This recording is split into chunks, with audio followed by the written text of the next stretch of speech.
चतुर्भुजदास जी रात भर ठाकुर जी के चरणों में बैठे रहे और कहने लगे, हे नाथ, मैं आपके बिना नहीं रह सकता। आप गुरुजी से कहिए कुछ करके ऐसी व्यवस्था बनाओ कि मुझे द्वारिका ना जाना पड़े, मैं आपके बगैर नहीं रह सकता। बार बार चरण पकड़ते हैं, हे श्री जी बाबा, हे श्रीनाथ जी, ऐसी कृपा कर दो ना, रात में एक मेघ बरस जाए, इतनी बारिश हो कि जल भर जाए, गुरुजी अपने आप ही स्थगित कर देंगे, मोए आपसे दूर नहीं जानो, मैं गुरुजी तो मना ना कर सकूं, आपसे प्रार्थना कर सकूं ना। जैसे जैसे सूर्य उदय हो रहा है, प्रातः काल हो रहा है, चतुर्भुजदास जी रो रहे हैं, हे जय जय, कर दो ना वर्षा, ना कर रहे तो कछु ऐसा कर दो ना, मुंह को रोग लगाए दो, मैं रोगी है जाऊंगा तो गुरुजी ले जावे तो मना कर देंगे। अरे कछु तो ऐसा कर दो, जाते मुंह को गिरिराज जी छोड़ के ना जानो पड़े। लेकिन ठाकुर जी ने कुछ नहीं किया, सब व्यवस्था और अच्छी बना दी। एक आदमी बैलगाड़ी लेके आ गया, बोले आचार्य चरण आप जा रहे हैं, कुछ दूर तक मैं बैलगाड़ी से ही छोड़ दूंगा, चलिए बैठो। चतुर्भुजदास जी बोले, मैं तो कह रहा हूं व्यवस्था बिगाड़ो, आप तो और व्यवस्था करवा रहे हो। अरे पैदल की जगह बैलगाड़ी भिजवा दी। गुरु जी बोले, चलो चतुर्भुजदास। चतुर्भुजदास जी निकल रहे हैं, गुरु आज्ञा टाल नहीं सकते, लेकिन गिरिराज जी छोड़ नहीं सकते। अब ज्यों ज्यों चलते हैं, पीछे मुड़ के देखते हैं, जब तक श्रीनाथ जी दिखते रहे, हाथ जोड़ते रहे, कुछ कर दो, कछु तो कर दो, कहीं तो रुकवाए दो। फिर गुरु जी के साथ चलने लगे, फिर पीछे मुड़ के देखा, श्रीनाथ जी नहीं दिख रहे, केवल गिरिराज जी दिख रहे हैं। गिरिराज जी से प्रार्थना कर रहे हैं, मैं नहीं रह पाऊंगा, जैसे जल से मछली दूर रहती तड़पते मर जाए, मैं मर जाऊंगा। थोड़ी और दूर गए तो गिरिराज जी भी ढक गए, अब केवल ध्वजा दिख रही है। ध्वजा जी से प्रार्थना कर रहे हैं, कछु तो करो, आप भी दिखनी बंद है गई, मेरे प्राण निकल जाएंगे। और थोड़ी दूर जाके जब पीछे मुड़ के देखा, जब ध्वजा जी भी नहीं दिखी, चतुर्भुजदास जी को वहीं मूर्छा आ गई, वहीं गिर पड़े। गुसाई जी ने पीछे मुड़ करके देखा तो चतुर्भुजदास जी अचेत पड़े। हाँ गिरधर प्राण गिरधर जीवन गिरधर, हाँ गिरधर प्राण गिरधर जीवन गिरधर कहकर के रो रहे हैं। गुसाई जी ने जाकर के जैसे ही जल का छिड़काव किया, क्या हुआ, चतुर्भुजदास होश में आए और होश में आकर के बोले, गुरुदेव मैं आपसे मना नहीं कर पाया, आपने आज्ञा की कि जाना है द्वारिका तो मैं चल पड़ा, लेकिन वास्तविकता ऐसी है कि मेरे नेत्र बिना कमल नयन को देखे रह नहीं सकते, बिना गिरिराज जी को देखे सुने स्पर्श किए मैं जी नहीं पाऊंगा। मैं आपकी आज्ञा का उल्लंघन नहीं करना चाहता, पर नाथ आपके चरणों में प्रणाम करते हुए बस आज्ञा चाहता हूं, मुझे वापस जाने की आज्ञा दे दीजिए, मैं गिरिराज जी के बगैर नहीं रह सकता। गुसाई जी मुस्कुराए, बोले तुरंत दौड़ के जाओ गिरिराज जी और वहीं रहो, कहीं मत जाना। दौड़ करके श्री चतुर्भुजदास जी दौड़ते हुए आ रहे हैं, नेत्रों से अविरल अश्रुधार, हे गिरधर प्राण गिरधर जीवन गिरधर। दौड़ते हुए आए, श्रीनाथ जी खड़े हैं, मधुर मुस्कान मुख पर है। चतुर्भुजदास जी आए, आकर के लिपट गए चरणों से, बोले बहुत छलिया हो, बहुत कपटी हो, बहुत निष्ठुर हो, कोई योजना नहीं बनाई मुझे भेजने की, सब योजनाएं व्यवस्थित और कर दी, अगर मैं मूर्छित होके नहीं गिरता आ ही नहीं पाता लौट करके। श्रीनाथ जी बोले, तो को मूर्छित तू थोड़ी भयो, मैंने ही तो किया, ताकि तू मूर्छित होए और जब उठ करके अपने विरह वेदना सुनावे तो गुरु जी तो को वापस कर दे। अगर मैं कोई और योजना बनाता तो गुसाई जी तो जाते, पर तो को छोड़ जाते तो तू यहां रह करके पूरे समय गुसाई जी की चिंता करतो। या हमारे मैंने ऐसी व्यवस्था कराई कि तेरे हृदय को भाव गुसाई जी को समझ आ जाए और वही तो को आज्ञा करके वापस भेज दें। चतुर्भुजदास जी बोले, एक वचन दो। श्रीनाथ जी बोले, पहले वचन बता। बोले नहीं, पहले हाथ धरो, वचन दो। श्रीनाथ जी ने हाथ दिया, बोले कहा, बोले आज के बाद स्वयं ते दूर है वे वाली कोई भी योजना मेरे जीवन में मत भेजियो। मेरे अंतिम श्वास तक ऐसो कोई दिन नहीं आवे जिस दिन मैं आपको देखूं नहीं, आपको सुनूं नहीं, आपसे मिलूं नहीं, मुझको कुछ नहीं चाहिए। और तब चतुर्भुजदास जी ने यह पद गाया, गोवर्धन वासी सांवरे,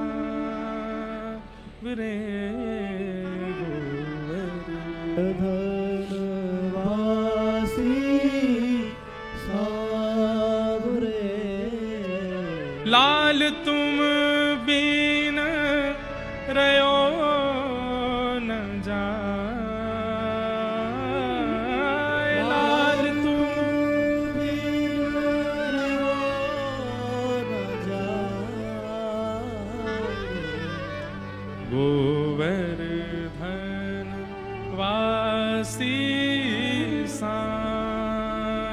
रे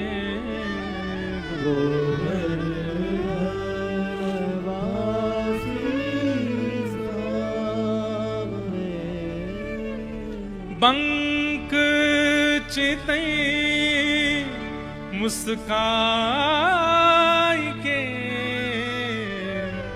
सुंदर बदन दिखाए ओ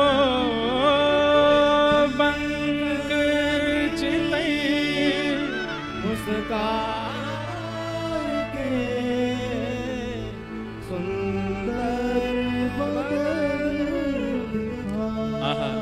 चतुर्भुज दास जी वर्णन कर रहे हैं बंक चितई मुस्काए के।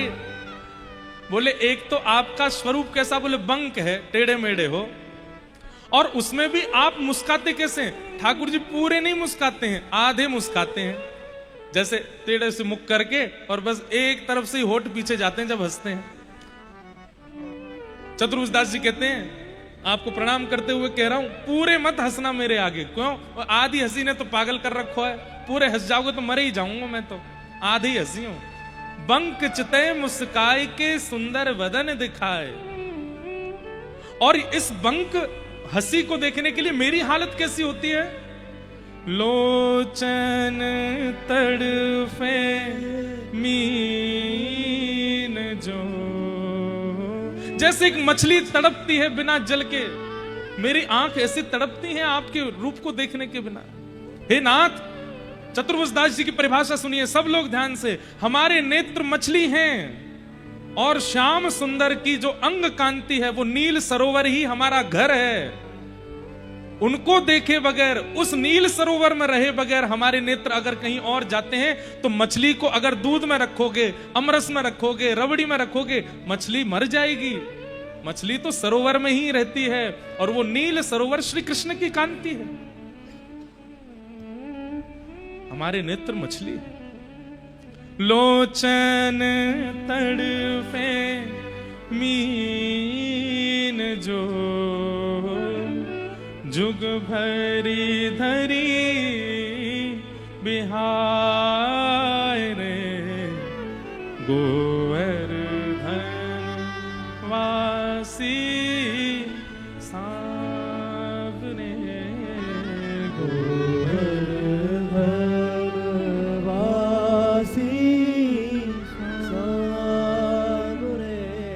बहुत सुंदर पद है।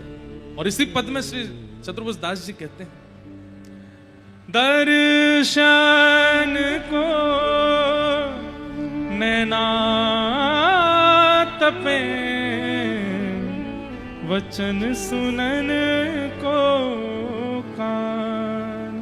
ओ दर्शन को नैना तपे, वचन सुनन को और मिलवे को हियरा तपे, ही के जीवन प्राण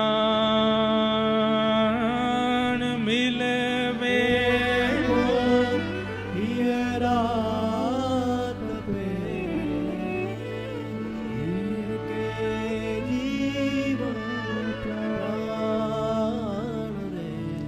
गोवर्धन वासी सावने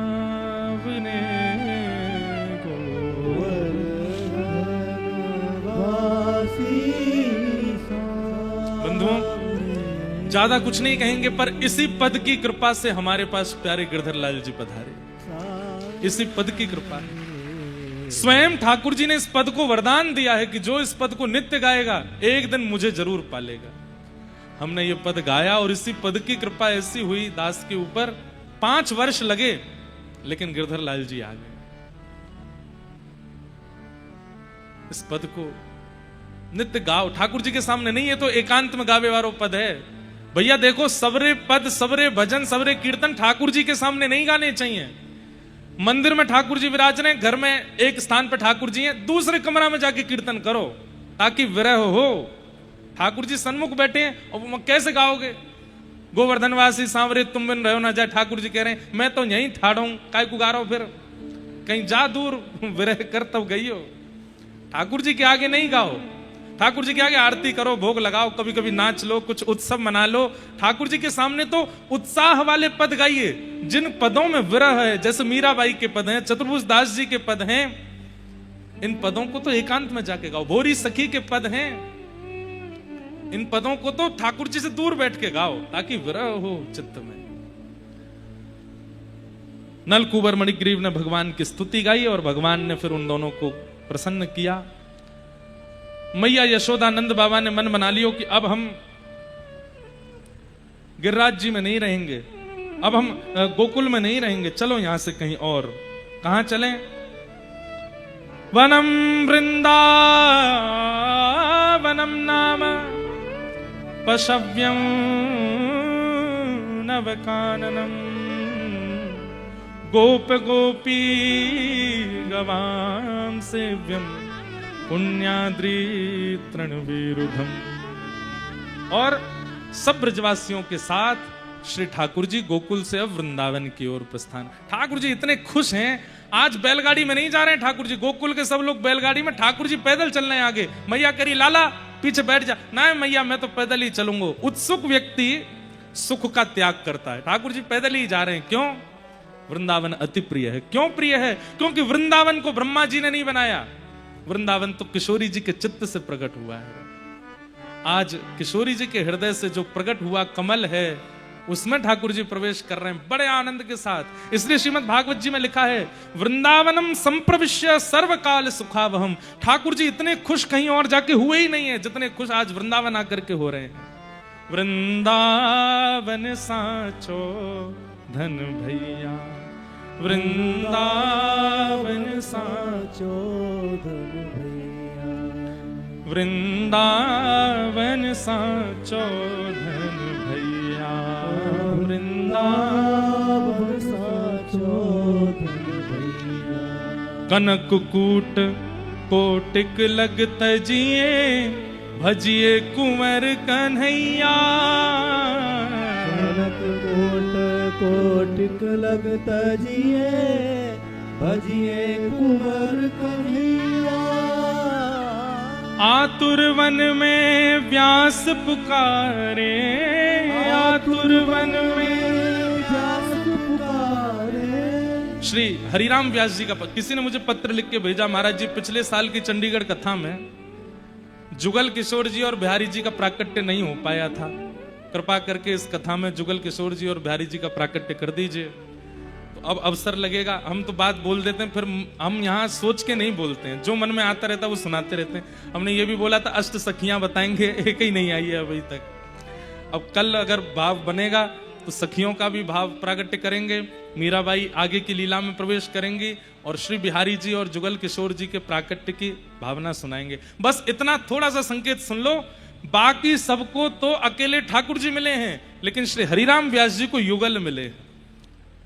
ये विशेषता है श्री हरिराम व्यास जी की। आज हरिराम व्यास जी के युगल किशोर जी पन्ना में विराजमान हैं, श्री जुगल किशोर जी, परंतु राधा रमण जी मिले, राधा वल्लभ जी मिले, बिहारी जी मिले, मदन मोहन जी मिले, गोपीनाथ जी मिले, गोविंद देव जी मिले। किशोरी जी बाद में पधराई हैं, परंतु जुगल किशोर जी हरिराम व्यास जी को तो जुगल ही मिले, दोनों युगल मिले। और उसके पीछे कारण क्या था? वृंदावन रस को जितना हरिराम व्यास जी ने गाया उतना किसी ने नहीं गाया। व्रज रस, वृंदावन रस को अथाह गाया है श्री हरिराम व्यास जी ने, इसलिए उनको किशोरी जी रीच करके प्राप्त हुए। आतुर वन में व्यास पुकारे, आतुर वन में व्यास पुकारे। है कोई रसिक सुनैया, है कोई रसिक सुनैया। वृंदावन साचो धन भैया, वृंदावन साचो धन भैया। ठाकुर जी वृंदावन जा रहे हैं सबरी टोली के साथ। हम लोग भी अब गिरधर लाल जी के उत्सव की ओर चलेंगे। आज ठाकुर जी का सांझी उत्सव है। क्या है? सांझी उत्सव। सांझी उत्सव के पीछे कथा सुनो क्या है। जब पितृपक्ष आते हैं नवरात्रि से पहले, इन पितृपक्षों में हमारे वृंदावन में सांझी होती है। सांझी में क्या होता है? जल के पात्र में ठाकुर जी की लीलाएं बनाई जाती हैं। और लीला आप लोगों ने जो वृंदावन बहुत जाते हैं उन्होंने दर्शन किए होंगे। ठाकुर जी की मधुर मधुर लीलाएं, रास की लीला हो, होली की लीला हो, जो भी प्रिया जी के साथ ठाकुर जी की लीला होती है, मान लीला हो, सारी लीलाएं सांझी में जल के ऊपर रंगों के साथ में, अन्य अन्य साधनों के साथ में वो सांझी बनाई जाती है। एक प्रकार से रंगोली जैसी बनाई जाती है, लेकिन वो अद्भुत होती है। और उसका दर्शन प्रत्यक्ष नहीं होता, ऊपर शीशा लगा होता है, उसमें दर्शन होता है। उसके पीछे भावना क्या है सुनो। पितृपक्ष में कोई क्रम होते नहीं, यहां तक कि प्राचीन उस समय के भारत में जब प्रियालाल जी विराजमान थे तो गौ, दही, दूध, मक्खन आदि विक्रय करने भी नहीं जाते थे लोग। कहते थे श्राद्ध पक्ष में हमें धन भी नहीं कमाना, जो पूर्व का है उसी से ही बस यापन करना है। तो कोई बहाना ही नहीं मिल पाता प्रिया जी को और लाल जी को मिलने का, जिसके कारण प्रिया जी बहुत विरह में आ जाती हैं। श्री जी को बड़ा विरह है जाए कि अब लाल जी कब मिलेंगे, 15 दिनों को विरह कैसे सहूंगी मैं। तो सब सखियां मन में विचार करती हैं कि श्री प्रिया जी का विरह दूर कैसे हो। तो सब सखियां मिलकर के सांझी बनाती हैं प्रिया जी की। अब उस समय में फोटोज तो होते नहीं है कि आप अपने पूर्व की स्मृतियों को देख लो, वीडियोस देख लो, खुश हो जाओ, थोड़ा मन को शांति मिले। तो सखियां मिलकर के सांझी बनाती हैं। आज मान सरोवर पर प्रिया जी ने ऐसे मान किया, ठाकुर जी ऐसे मना रहे हैं, और उसका पूरा वो सांझी बनाती और प्रिया जी को लेकर के आती। जब प्रिया जी आकर के देखती बड़ी प्रसन्न हो जाती, पूरी स्मृति आ जाती, और जो विरह चित्त में हो रहा होता था ठाकुर जी से मिलने का, वो विरह कम हो जाता। ठाकुर जी को पता चली कि ऐसे सांझी बना बना के देख देख के प्रिया जी तो अपना विरह कम कर ले, मेरो का होएगा। तो ठाकुर जी बोले मैं क्या करूं। तो ठाकुर जी मधुमंगल थे, कहे मधुमंगल एक काम कर। बोले कहा तू बरसाने में एक प्रचार करवाए दे। बोले कहा। बोले एक श्यामा नाम की एक सखी है, वाते बढ़िया सांझी कोई ना बनावे, बहुत बढ़िया सांझी बनावे। मधुमंगल ने पूर्णमासी के द्वारा पूरे बरसाने में हल्ला करवाई दियो कि सांझी सबसे सुंदर तो श्यामा सखी बनावे। तो ललिता विशाखा से बोली कहां है श्यामा सखी, बुलाओ और बढ़िया सांझी बनेगी तो प्रिया जी को और विरह कम होएगा। बोले कल आ जाएगी। बोले हाँ कल बुलाओ। श्यामा सखी कोई और नहीं, ठाकुर जी सखी बन के गए। महाराज सुंदर चुनरी पहन के, नथनी डाल के, कानन में कुंडल, लाली बनवे में तो नेक समय लगे इनको। प्रेम से ठाकुर जी बढ़िया सुंदर श्रृंगार करके पहुंच गए। ऐसी गजगामनी चाल सखी देख करके कहे हेरी श्यामा तो पे सांझी बनानी आवे। बोले हाँ। बोले कहा बनावेगी। बोले मैं बनाऊंगी नहीं, मैं सिखाऊंगी।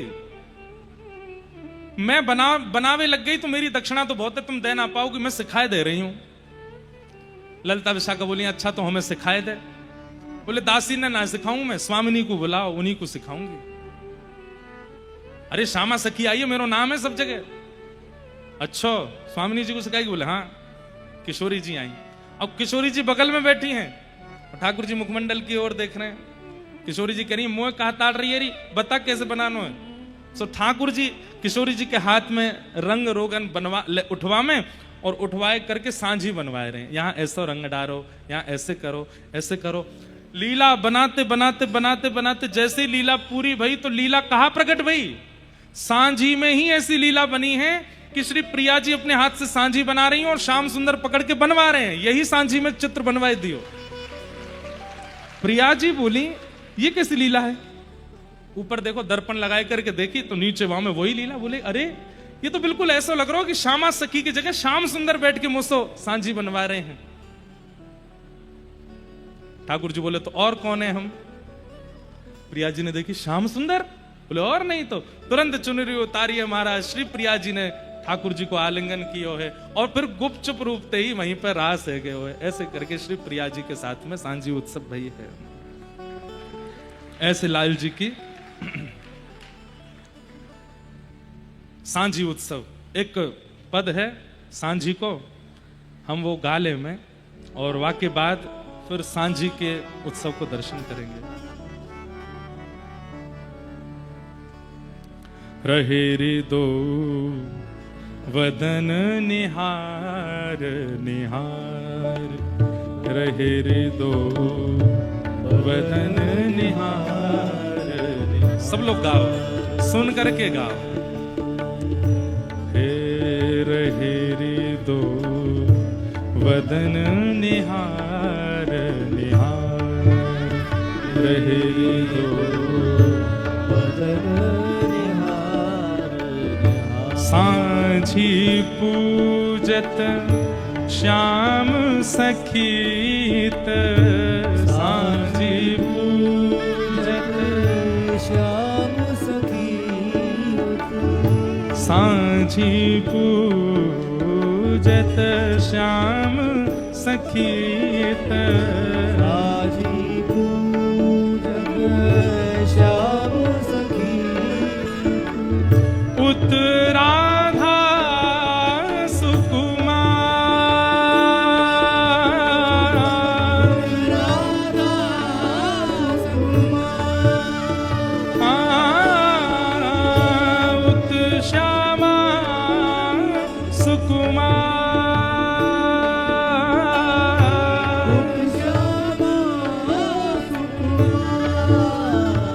रहे रे दो वदन निहार निहार, रहे रे दो वदन निहार निहार। सांझी पूजत श्याम सखी इत।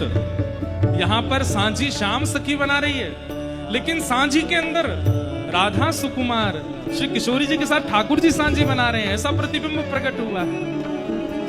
रहे रे दो वदन निहार निहार, रहे रे दो वदन निहार निहार। लता सघन में वे गई इत उत, लता सघन में वे गई इत उत।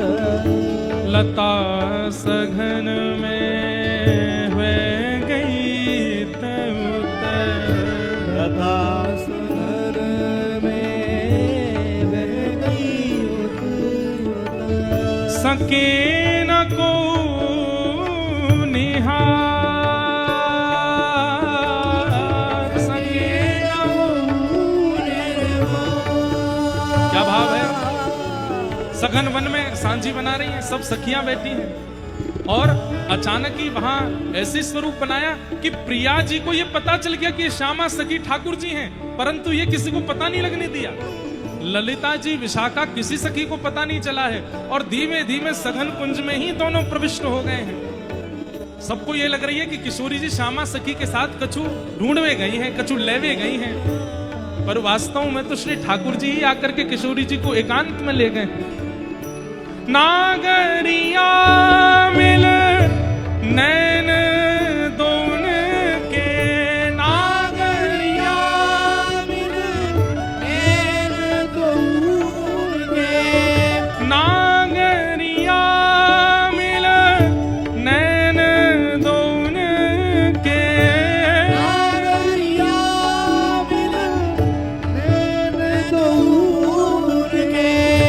बड़े ठगन ठगवार,